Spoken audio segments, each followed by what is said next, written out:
Hey YouTube, this is Eddiestechtalk. Just want to do a video podcast of sorts. I know I said hey YouTube here, so I'll put it on YouTube, but it might also be in a podcast format that you'd be able to catch on your favorite podcast listening platform, however you get those. So look, I'm just talking at the camera. There's been a lot of great smartphone news the last few days, or maybe not great, but there's been a lot of smartphone news the last few days. And I want to talk about it. An interweaving theme, we have something like the Pixel 4a, I'll definitely talk about that. And we also have the Galaxy Unpacked event where several things were announced, so I'll talk about those too.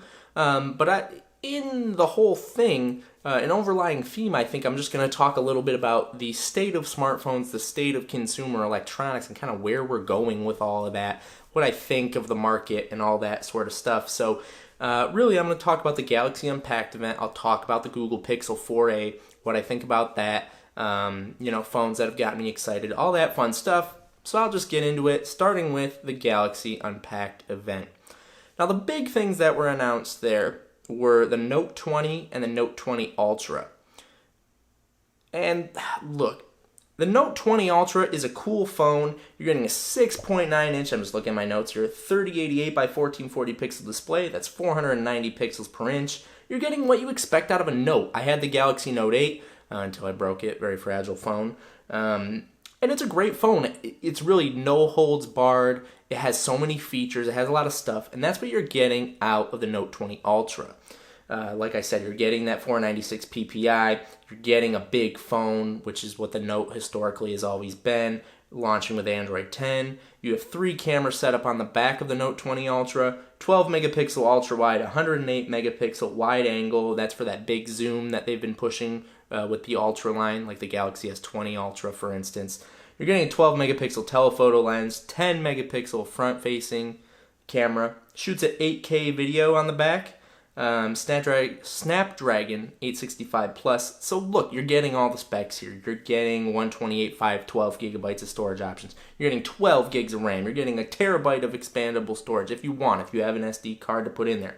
4,500 milliamp hour battery. Look, I can go on. You can look the specs up yourself. The skinny of the Note 20 Ultra is this. To me, it follows the Note branding. It follows the Note line of kind of no compromise phone and expensive price, $1,300 for the 128 gig version, $1,450 US for the 512 gig version. And that's still, look, I know it's no holds barred. I know this is the Note line. I know it has the S Pen, which they've lowered the latency on actually, so more responsive feel. So look, they've done a lot with the Note 20 Ultra with that line. Oh, it would have just been so awesome if they could have got that phone to $1,000 or $1,100. It has features that are nice to talk about. It has features that are cool. If you're a real smartphone geek like me and you are next to someone else, hey, well, can your phone do this? With the S Pen, with the DeX, now it's wireless over Miracast if you have, a monitor or a TV that supports wireless Miracast. It's a great tech geek phone, and Samsung kind of markets it as an entrepreneur phone. It's great as that too. It's kind of a jack of all trades. It does everything pretty well, pretty much everything you can throw at it. It's rocking. Note 20 Ultra, great phone. It just needs to be a little cheaper. And I know that Samsung is offering really expanded trade-in value, so that phone might be worth it. But let's say you trade in something like a Pixel 4, which is what I have, the newest Pixel. That's $400. They are a little bit better on their own in-house devices. A friend of mine was looking, and his Galaxy S9 would get $400, which I think is really generous. So then that would bring that phone down right from what is it? What did I say that it was? $1,300 for the 128 gig version. So you're talking hair under $1,000 if you trade in something like an S9. So you're at a reasonable price there with trade-in. It would just be nice if the sticker price was a little bit cheaper. I think that those are nice features to have, but given, the coronavirus pandemic, people may be holding on to their purse strings a little tighter. I just don't know where that device fits in the market. Like, who's going to go out and really, really want those features over an iPhone over a top Android flagship, even Galaxy's own, S20 line. Who's really going to want to spend that extra money for something like the Note 20 Ultra? Look, it's a good phone. It's a decent price. I'm not super mad about it. I'm not indignant. I get it. I get what they're doing here, and the expanded trade-in values do help with the price a good bit there. You get some other goodies thrown in, I think like 6 months of Spotify Premium, something like that. So, look, it's a good phone. I wish I had it, but, even if I traded in my phone or something like that, it's just a little too much given what else is available out there. And the Galaxy Note 20, look, I'll be brief with this one. I don't know what Samsung was thinking, and I'm sure you're going to hear this from other tech reviewers. Maybe you won't, but I have no idea what Samsung was thinking with the Galaxy Note 20. That phone is $1,000 sticker price. It's only available in 128 gig, which is fine. $1,000, 120 gig. Okay, it's probably got some really premium specs. It's got a 6.7-inch 2400 by 1080p display, 393 ppi, still plenty high res in terms of pixels per inch. It's gonna look good. It's gonna look clear, but $1,000, 1080p display at 60 hertz. You're not even getting a 90 hertz refresh rate, which is something you're getting out of pretty much all the Android competition at much cheaper prices. You can get a Pixel 4a used or refurbished, or I think even new, for much, much less than $1,000 these days, and you're getting one of the best, if not the best, photo-taking cameras still in the game. And it has a 90 hertz display. Budget phones sometimes are having 90 hertz displays now. A lot of phones are having at least 90, some 120, and at similar prices to this $1,000 price point. So I don't know what they were thinking there. Very disappointed. It has a 12 megapixel ultra wide, a 12 megapixel wide angle, and a 64 megapixel telephoto. So you're not getting the level of zoom. You're not getting the level of megapixels. So a downgraded camera setup over the Note 20 Ultra. Same 10 megapixel front facing camera, so that's nice. 8K video capture still, so that's good.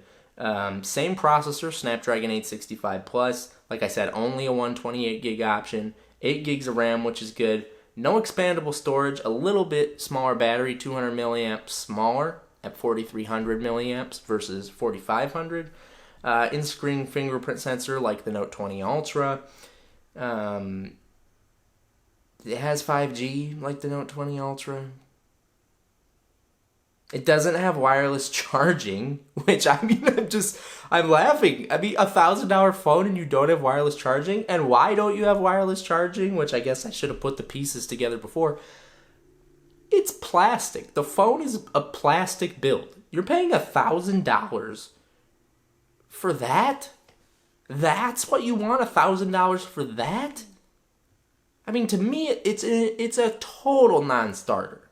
That phone would be great at $600. That's almost half the price that they're asking. Who's gonna buy that? You can buy iPhone 11s on discount right now. I'm sure when the iPhone 12 comes out, you'll be able to get a model of the iPhone 12 and that ecosystem and that build quality. I'm sure it'll have wireless charging for about $1,000. That's what I would think. And what are you getting for $1,000? You're getting the S Pen, but at that point, just pay the $300 extra. If you're already spending $1,000, what's $1,300? Unfortunately, that's just kind of how it is. I just don't get that. I don't get the Note 20. I don't recommend purchasing it under these circumstances. If you can pick one up in a couple months for $600, hey, that's a different story. But at the price they're asking, I would not buy this phone at launch. I would stay far, far, far away. So that's the big news out of Unpacked. They did announce a Galaxy Fold 2. They didn't announce the pricing for that yet, but they'll still have the enhanced trade-in values for that, so that'll be cool. I'm excited for that phone. I'm also not going to get that phone. It'll be interesting to see if it holds up better in terms of durability versus the original Galaxy Fold, which was much maligned. So that was cool to see that there's another one of those coming, and I'm sure that they put a lot into the quality of this one due to the poor quality of the previous one. They also announced some new headphones, totally wireless earbuds. Cool. I don't think it's anything game-changing from that perspective. And they also announced basically an iPad competitor. Okay. And so that's really, those are the highlights, essentially. So the Note 20 Ultra is cool. Wish it was $100, $200, $300 cheaper, and I don't understand the Note 20. So that's that. Like I said, you're getting a lot of features in that Note 20 Ultra for that price. But spending $1,300 on a phone when you have a phone like the Pixel 4a, we're going to transition over. Pixel 4a, like the Note 20, has 128, the normal Note 20, has 128 gigs of storage. It has 6 gigs versus 8 gigs of RAM. But it's also a plastic back. It's also only 1080p. It also only has a 60 Hz refresh, and it also doesn't have expandable storage. And the Pixel 4a costs $349. And you're getting day one updates with Pixel 4a. You're not getting that with the Note 20 at a fraction of the price. So don't get the Note 20, I guess. But transitioning over to the Pixel 4a, when it was announced, I was initially, and I wanted to sleep on it, I was initially kind of meh. Was kind of meh about it. You're offering $349. That's a great price. Fantastic price. It's better than the Pixel 3a. We like that. In terms of processor, it's got the 730G in it. So cool. It's got 6 gigs of RAM, which is good. My Pixel, I think, has 6 gigs of RAM, so it's got parity with that. My Pixel 4 here has 2 cameras on it. I'll hold it up to the video, but if you're watching the podcast, hey, it is what it is. But I have 2 cameras on the Pixel 4, and the Pixel 4a only has 1. I don't know how much this second camera really does for me. And on the Pixel 4a, you're basically getting the primary driver of the Pixel 4's camera apparatus. And by all accounts, the photos on the Pixel 4a are very similar to what you're getting out of a Pixel 4. So you're getting one of the best smartphone cameras that's out. One of the best, bar none, period. The Pixel 4 and the iPhone 11 Pro and Pro Max kind of duke it out for best still camera. iPhone definitely has the edge in video. But for stills, you're paying $349 for one of the best cameras, bar none, in a phone. You're getting a fingerprint sensor, so no face unlock. You're getting a modern design. And like I said, it compares pretty favorably, to be honest, with the Note 20. If it was Note 20 or Pixel 4a, I'm buying that Pixel 4a. Maybe I'll buy another Pixel 4a and have it for a backup, and still not have spent as much as the Note 20. It seems like a budget phone for these budget times, and it's awesome. I actually really want one. I have a Pixel 4, which, is a better phone, but I want the 4a. The 4a is awesome, what they were able to do. So I was initially lukewarm, kind of The processor is a little concerning in the long term. I'm not sure how it'll hold up. And that puts it in an interesting race with the iPhone SE. When the Pixel 4a was first announced, I kind of said, I think the iPhone SE is really going to just take this one. I don't see how, maybe a processor that might not stand up as long. How is this really better than the iPhone SE?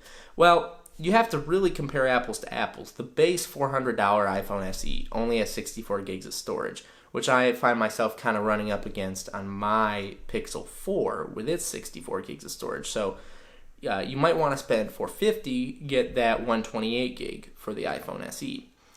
The Pixel 4a only has 128 gigs of storage. One color, one storage option, that's it. That's what you get.